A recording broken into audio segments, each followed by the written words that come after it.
Le hablé a mis papás para decirles que mi esposo se había muerto en un accidente, que yo estaba en el hospital, y lo único que me contestaron fue: no vamos a poder. Tu hermana tiene su festejo por el ascenso. Un mes después, se aparecieron en mi casa a exigir la mitad de 10 millones de pesos del seguro. Y ahí sí, como si nada. Bueno, vamos viendo. Me llamo Renata y tengo 29 años. Estuve casada con Santiago 5 años que, de verdad, se sintieron como un parpadeo y como una vida entera al mismo tiempo. Nos conocimos en la universidad. Él estudiaba ingeniería civil y yo contabilidad.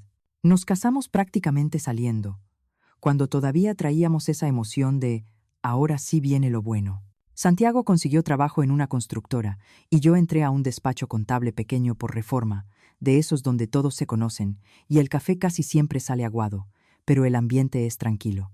Con esfuerzo y paciencia, compramos una casita rumbo al sur, por la zona de Tlalpan, en un fraccionamiento sencillo. Tenía un jardincito al frente y una reja blanca que a mí me daba risa porque parecía de postal. Sí, ya sé, suena cursi, pero a nosotros nos encantaba. Santiago se la pasaba los fines de semana arreglando algo, pintando, sembrando plantas. Siempre terminaba con las manos llenas de tierra o con pintura en la playera, y aún así se veía feliz, como si ese pedacito de casa fuera su proyecto favorito. En esos meses hablábamos mucho de tener hijos. Santiago traía esa ilusión en serio, de las que se te notan en los ojos. Ya tenía nombres pensados y todo. Renata, vamos a tener a los niños más bonitos, me decía cuando estábamos tirados en la sala viendo cualquier cosa. Van a salir con tu cabeza y ojalá con mi estatura. Yo no estaba desesperada por embarazarme, la verdad, pero verlo tan emocionado me contagiaba. Me hacía pensar, sí, sí quiero. Unas semanas antes del accidente, fuimos a visitar a un amigo suyo de la universidad, Marco, que vive por Cuernavaca. Salimos después de comer para evitar lo peor del tráfico, y aún así, hicimos como 2 horas y pico. Marco acababa de ser papá, y Santiago estaba emocionadísimo por conocer al bebé. La pasamos bien. Comimos, platicamos, y Santiago se pasó toda la tarde cargando a Mateo, el hijo de Marco, haciéndole caras y preguntando 1000 cosas, como si estuviera tomando un curso intensivo de paternidad. De regreso, al principio todo iba normal. Íbamos hablando de volver pronto. Y Santiago, bromeando, decía que él iba a ser mejor papá que Marco, porque les iba a enseñar a nuestros hijos a jugar fútbol como se debe, a tirar penales, a armar la cascarita y no a quedarse solo viendo partidos desde el sillón. Ese día había llovido fuerte y el pavimento seguía mojado. Santiago manejaba con cuidado, como siempre. Era de esos que esperan, que ponen direccional, que bajan la velocidad donde hay curva aunque nadie lo haga. Ya íbamos de regreso, cerca de la entrada a la zona urbana, cuando entramos a una curva más cerrada. Santiago bajó la velocidad. Yo me acuerdo perfecto porque hasta le dije, qué bueno que te vas despacio. Y, de la nada, un coche se metió en nuestro carril. Venía rápido, demasiado. Todo pasó en segundos. Santiago giró el volante para evitar el golpe de frente. Yo grité. Escuché el golpe del metal contra metal y sentí cómo se me apretaba el pecho del susto. El otro coche nos pegó del lado de Santiago. Después ya no tengo imágenes claras, solo sensación. Vueltas, el cuerpo sin control, el ruido, y luego un golpe seco. Más tarde me enteré de que pegamos contra un poste.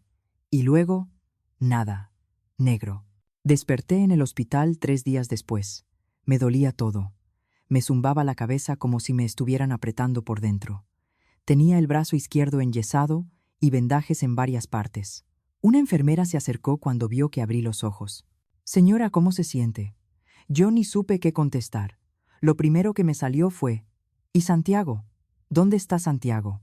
La enfermera se quedó con esa cara que no se te olvida. No me respondió, solo volteó y fue por el doctor. A los pocos minutos entró el doctor Salazar, un señor ya grande, canoso, con una seriedad de esas que te anticipan lo peor. Se sentó cerca de mí y habló despacio. Renata, lo siento mucho. Su esposo no sobrevivió al accidente. Murió en el impacto. No sé si grité. No sé cuánto tiempo lloré. Solo recuerdo sentir que me faltaba el aire, como si me hubieran dejado un hueco en el cuerpo. Me sedaron porque me puse muy mal, me dijeron después. Cuando volví a despertar, el doctor me explicó mis lesiones. Brazo roto, 3 costillas fisuradas, una conmoción, cortes y golpes por todos lados. Fue muy afortunada, me dijo. Afuera de mí, tal vez. Adentro yo no me sentía afortunada de nada. Al día siguiente, fue un agente a hablar conmigo. Me explicó que el otro conductor iba alcoholizado. A las 3 de la tarde de un domingo, se metió en nuestro carril y siguió todavía un buen tramo antes de perder el control y estrellarse más adelante. Él sobrevivió con lesiones menores. Mi esposo no. Ese día lo pasé como en neblina. Las enfermeras entraban y salían. Yo asentía o negaba con la cabeza sin escuchar bien. Una psicóloga del hospital, de las que acompañan en duelo, intentó platicar conmigo. Yo la veía hablar, y sentía que su voz venía de lejos. En mi cabeza solo había una frase. Santiago quería ser papá, y ahora ya no estaba. Al tercer día de estar consciente, junté valor para hablarle a mis papás. No por orgullo, no por costumbre, por necesidad. Yo estaba sola en una cama de hospital, con el cuerpo hecho pedazos y el mundo roto. Necesitaba a mi mamá, necesitaba a mi papá. ¿Mi mamá? Claudia, contestó. Sonaba distraída, como si estuviera haciendo otra cosa. Bueno, mamá, soy Renata. Ay, hola, hija. ¿Qué pasó? Ahorita ando ocupada. Tragué saliva. Mamá, Santiago y yo tuvimos un accidente. Hice una pausa porque se me cerró la garganta. Él no sobrevivió. Santiago murió. Hubo silencio unos segundos. Luego mi mamá soltó. Ay, Renata. Qué terrible. Lo sentimos mucho. Y ya, así, como si le hubiera dicho que se me descompuso el refrigerador. Mamá, estoy en el hospital. No puedo con esto sola. Necesito que vengas con mi papá. Necesito ayuda para organizar lo de Santiago. No puedo ni caminar bien. Mi mamá respondió con una calma que me dejó helada. Hija, es que estás hablando en muy mal momento. Fernanda acaba de tener un ascenso, y este fin de semana le vamos a hacer una comida en casa. Ya está todo planeado desde hace semanas. Y además, el viaje de celebración sale en unos días. No podemos mover nada. Me quedé muda. Mamá, se murió mi esposo. Sí, Renata, lo entiendo, pero Fernanda se ha esforzado mucho. Y además, ¿no está la familia de Santiago? Sus papás, su hermana. Ellos pueden encargarse, ¿no? Y me colgó. Así nada más. Me quedé viendo la pantalla del teléfono como 10 minutos, sin entender. Santiago estaba muerto, yo estaba en un hospital, y mis papás estaban preocupados por una comida y un viaje. Una hora después, llegaron los papás de Santiago, Héctor y Mariela, y su hermana Lucía. Con ellos siempre me llevé bien. No eran perfectos, pero se querían, se cuidaban, se hablaban con verdad. Apenas entraron a mi cuarto, lloramos. Héctor me abrazó con cuidado para no lastimarme y me dijo, Renata, vamos a salir de esto. No estás sola. Mariela me agarró la mano, temblando, y me dijo, Santiago te amaba, te mencionaba todo el tiempo. Lucía fue la que más se movió. Me trajo ropa de la casa, me ayudó a lavarme el cabello en el lavabo del hospital, me consiguió cosas básicas que yo ni había pensado. Tú no te preocupes por nada, me decía. Nosotros vamos a encargarnos del velorio, de la misa, del panteón. Tú concéntrate en recuperarte. Hubo velorio esa misma semana. Yo no pude ir. Todavía estaba demasiado mal. Lucía me llevó el teléfono y me puso una videollamada un ratito, solo para escuchar las oraciones y sentir, aunque fuera a distancia, que lo estaban despidiendo con respeto. Yo no les conté lo de mis papás. Me daba vergüenza. Ahí estaban ellos, destrozados por perder a su hijo, y aún así cuidándome a mí, moviendo cielo y tierra para que yo no cargara con todo. Mientras tanto, mis papás ni siquiera podían dejar una comida. Esa noche no dormí. Me quedé viendo el techo del hospital, y sin querer me empecé a ir hacia atrás. A años de cosas pequeñas que juntas ya no eran pequeñas. Siempre había sido así con Fernanda. Siempre. De niñas, Fernanda se metía en problemas en la escuela. Se salía de clases, contestaba feo, entregaba tareas tarde. Cuando llamaban a mis papás, ellos la defendían. Es que se aburre, porque el nivel es muy bajo para ella. Mi mamá decía, los maestros no entienden su creatividad. Yo, en cambio, era la de asistencia perfecta, la de buenas calificaciones, la que se quedaba callada y cumplía. Cuando llevaba reconocimientos a la casa, mi papá decía, «¿Bien?» y los pegaba en el refrigerador una semana, hasta que se perdían entre listas del súper y recibos. En la prepa, Fernanda apenas pasaba. Yo me la vivía estudiando. Cuando tocó lo de la universidad, a Fernanda le pagaron asesorías, cursos, lo que hiciera falta para entrar a una privada cara. A mí me dijeron, «Tú eres lista, tú te las arreglas». Yo entré con beca a una buena universidad, y aún así, en la mesa, se hablaba más de Fernanda, de lo especial que era, de lo mucho que estaba logrando, aunque no terminara nada. Cuando Fernanda dejó la universidad a la mitad para encontrarse, mis papás la aplaudieron. La dejaron vivir en la casa sin aportar nada durante años. Cuando yo me gradué y conseguí mi primer empleo, la pregunta fue, ¿y tú cuándo te vas a ir? Queremos usar tu cuarto para que Fernanda tenga su espacio. Hasta en mi boda, Fernanda se robó el aire. Llegó tarde porque tuvo un mal día con el cabello. En la fiesta, se pasó de copas y pidió el micrófono para decir una especie de discurso que sonó a burla disfrazada. Estoy orgullosa de Renata porque por fin encontró a alguien que la aguante. Santiago se enojó, y yo le dije que lo dejara, que así era mi familia. Lo peor era que siempre le encontraban excusa a todo. Si la corrían de un trabajo, era porque no valoraban sus ideas. Si chocaba el coche de mi papá por ir con el celular, era porque el otro no tuvo cuidado. Si se endeudaba con tarjetas comprando cosas innecesarias, era porque se lo merecía. Ha trabajado muchísimo. Y ahora, cuando yo necesitaba ayuda para despedir a mi esposo, estaban ocupados celebrando un ascenso. Los días siguientes en el hospital pasaron como si alguien le hubiera bajado el volumen al mundo. La familia de Santiago iba diario. Me llevaban comida, me contaban avances de la misa, me preguntaban si necesitaba algo. Héctor y Mariela se encargaron de todo con la funeraria, con la parroquia, con el panteón, con los trámites. Lucía hasta me llevó ropa para la misa y me ayudó a elegir qué ponerme porque yo ni pararme podía. Me trajo maquillaje y me dijo, «Santiago, quisiera verte bien». Siempre presumía a su esposa. 3 días antes de la misa, decidí darle una última oportunidad a mi familia. Le mandé WhatsApp a mi mamá con todos los datos: fecha, hora, lugar. La misa por Santiago es el jueves a las 11 de la mañana, en la parroquia de aquí cerca. Después vamos al panteón. De verdad espero que puedan venir. Los necesito. Me contestó 2 horas después. Renata, mañana salimos con Fernanda. Con lo del ascenso le dieron un bono y nos invitó a Cancún una semana. No podemos cancelar. Fernanda se esforzó mucho y merece celebrar. Lo sentimos. No vamos a poder. Me quedé viendo el mensaje con las manos frías. Cancún, playa, sol.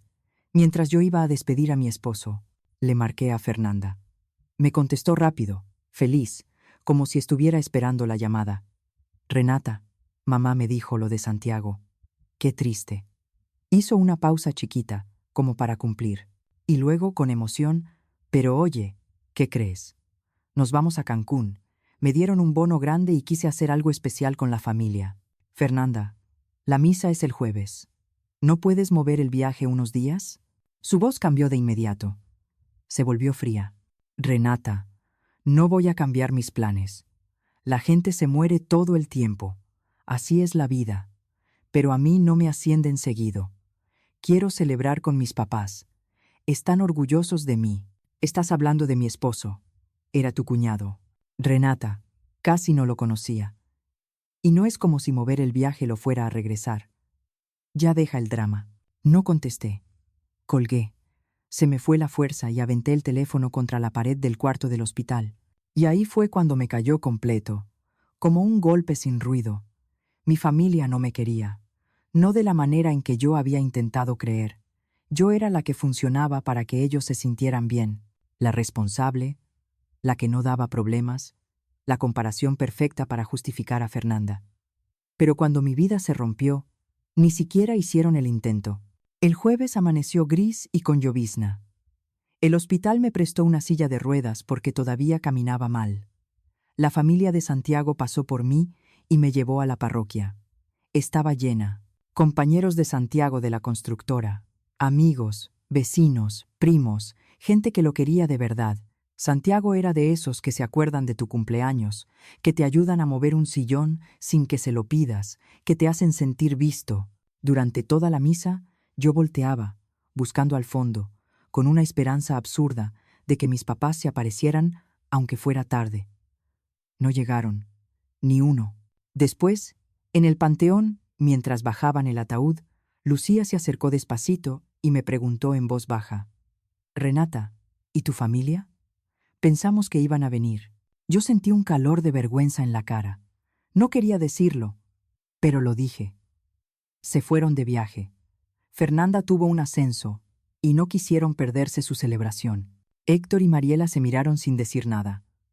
Lucía apretó la boca, como conteniéndose, y solo dijo: «Renata, tu familia siempre me pareció rara, pero esto no tiene perdón». Después de eso me quedé una semana más en el hospital. Los doctores querían vigilar la conmoción, asegurarse de que no me mareara al caminar y que el dolor bajara. La familia de Santiago estuvo ahí diario. Me ayudaban con ejercicios de rehabilitación, me llevaban libros, se quedaban sentados conmigo cuando yo no quería hablar. Cuando por fin me dieron de alta, Héctor y Mariela me llevaron a casa. Abrir la puerta y entrar sin Santiago fue lo más duro que he vivido. Todo estaba como lo dejamos. Su taza de café en el fregadero, sus botas en la entrada, notas en el refri con su letra. Comprar leche. No olvidar focos. El silencio pesaba. Lucía me ayudó a revisar ropa y cosas personales. Donamos mucho, pero me quedé con su camisa de franela favorita y su anillo de bodas. Héctor se sentó conmigo para empezar a entender el papeleo que llega cuando alguien muere. Trámites, cuentas compartidas, seguros, cosas que nadie te enseña. Un par de semanas después, cuando ya podía sentarme sin marearme y caminar despacio sin sentir que se me iba el piso, fui a ver al licenciado Benítez, el abogado que había ayudado a Santiago con la compra de la casa y con su testamento en la notaría. Yo esperaba algo sencillo: un seguro de vida normal, un poco de ahorros. El licenciado extendió papeles sobre el escritorio. «Renata, Santiago fue muy cuidadoso. Por testamento, usted hereda todo: la casa, las cuentas, su fondo de retiro». Eso lo imaginaba, pero luego siguió. Además, su esposo tenía 2 seguros. Uno era el de la empresa, el típico de prestaciones, y el otro lo contrató por su cuenta hace tiempo, justamente para que usted estuviera protegida si pasaba algo. Entre los dos suman 10 millones de pesos, y usted es la única beneficiaria. Sentí que me faltaba aire. ¿10 millones? Sí. Y hay otra póliza más pequeña, de 250,000 pesos, destinada a cubrir los gastos funerarios. Salí de ahí como si caminara en agua. Santiago nunca me dijo el monto exacto. Yo sabía que tenía seguro, claro, pero no esa cantidad. Y aún con todo, mi primer pensamiento no fue que la vida ya estaba resuelta. Fue: te lo cambio todo por tenerte aquí. El dinero no te sienta en la sala, no te abraza, no te dice «ya llegué». El dinero no llena el silencio. Pedí 2 semanas más en el trabajo para acomodarme. Mi jefe fue comprensivo y me dejó regresar poco a poco. El trabajo ayudó, porque me obligaba a pensar en otra cosa. Pasó más o menos un mes desde el accidente, y por primera vez tuve una semana sin llamadas raras, sin sobresaltos, sin gente exigiendo nada. Yo seguía de duelo, pero ya podía levantarme, hacerme de comer y atravesar una tarde sin sentir que me iba a romper en cualquier momento. La familia de Santiago me llamaba seguido, y yo iba con una terapeuta de duelo, un día a la vez. Y entonces, como a la 5ª semana, un sábado en la tarde, escuché coches estacionándose frente a mi casa. Me asomé por la ventana y vi el sedán de mis papás y la camioneta de Fernanda. Se me hundió el estómago. Tocaron la puerta. Abrí. Mi mamá entró con una sonrisa que no le llegaba a los ojos y me dio un abrazo rápido. Renata, hija, ¿cómo estás? Hemos estado muy preocupados. Mi papá, Roberto, miraba alrededor como si estuviera evaluando. Fernanda caminaba despacio por la sala, tocando cosas, como quien visita un departamento en renta. Fernanda agarró uno de los reconocimientos de fotografía de Santiago, lo levantó y dijo: «Qué bonita casa. Tienes mucho espacio». Sentí un coraje frío. «¿Qué quieren?», pregunté. Mi mamá se sentó en el sillón y palmeó el cojín a su lado. «¿No podemos venir a ver a nuestra hija? Queríamos saber cómo estás llevando tu pérdida». «¿Mi pérdida?», la miré fijo. «¿Te refieres a la muerte de Santiago? ¿La misa a la que no fueron porque se fueron a Cancún?». Se hizo un silencio. Fernanda fue la primera en hablar, como siempre. «Renata, estábamos en shock. No sabíamos cómo reaccionar. Por eso nos fuimos. Necesitábamos tiempo para procesar. La vi y pensé que ni siquiera le salía bien la mentira». «¿Qué quieren?», repetí. Mis papás se miraron. Mi mamá se aclaró la garganta. «Bueno, nos enteramos por la señora Gómez, la vecina de toda la vida, que recibiste un pago grande del seguro de Santiago». Yo me acordé de esa llamada. La señora Gómez me preguntó cómo iba a pagar todo, y yo, todavía aturdida, dije algo como: «El seguro de vida va a cubrir los gastos», y con eso fue suficiente. Mi mamá siguió, con la voz de quien pide un favor sencillo: «Pensamos que podrías ayudar a Fernanda. Está viendo departamentos y necesita dinero para el enganche. Con la mitad. Con la mitad, se podría comprar un lugar muy bonito. La mitad. 5 millones de pesos. La mitad del seguro de vida de mi esposo muerto para que mi hermana se comprara un departamento». Mi papá por fin habló, serio, como si estuviera dando una lección. «Renata, Fernanda se ha esforzado mucho. Se merece un buen lugar, y tú tienes más que suficiente». Los vi a los tres, sentados en mi sala.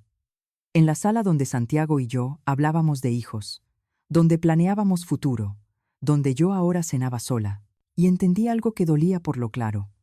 Yo no los conocía, o tal vez sí, pero llevaba años justificándolos. «Váyanse», dije. «Renata, no seas egoísta», contestó mi mamá.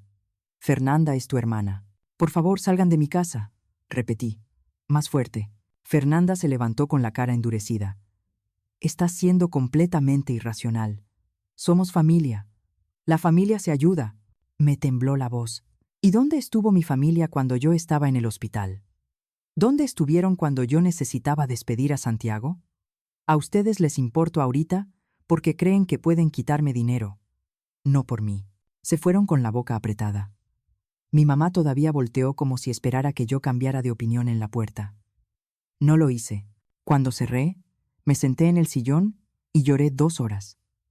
No de tristeza, de rabia, de cansancio, de todo lo que por fin estaba viendo sin filtros. Yo pensé que ahí se iba a acabar, que les daría pena y se irían. Me equivoqué. Al día siguiente empezaron las llamadas. Mi mamá marcó 6 veces. Cuando por fin contesté, dijo: «Renata, tenemos que hablar esto con la cabeza fría. Fernanda necesita ese dinero y tú estás muy terca». Colgué. Luego marcó Fernanda. «No puedo creer que estés así. Soy tu hermana. Nunca te he pedido nada. Era mentira. Fernanda me había pedido dinero 1000 veces, para salir de un apuro, y jamás me pagó». Colgué otra vez. Luego, mi papá dejó un mensaje de voz larguísimo diciendo que estaba decepcionado de mi egoísmo, que Santiago se avergonzaría de mí por darle la espalda a la familia. Ese mensaje me prendió algo por dentro. Bloqueé a sus números. No se rindieron. Empezaron a escribirme desde teléfonos de otras personas. Mi tía Patricia, hermana de mi papá, me mandó mensajes diciéndome que pensara bien, que esto se arregla en privado, que no exponga a la familia. Yo no contesté. De hecho, Patricia incluso quiso citarme para hablar en casa de mis papás, como si yo fuera la que tenía que pedir perdón. Y ahí entendí que lo que les dolía no era Santiago, ni yo. Les dolía la imagen.